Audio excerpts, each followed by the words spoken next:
berpegang teguh disiplin, patuh dan taat kepada pimpinan, serta menjunjung tinggi sikap dan kehormatan prajurit.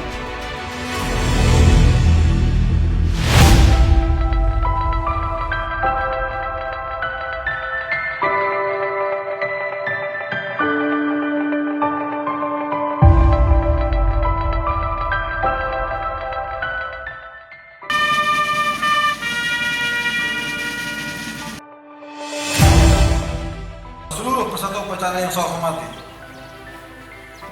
Ketiga, tingkatkan kewaspadaan, profesionalitas, serta kualitas sumber daya manusia dalam menghadapi berbagai tantangan tugas ke depan.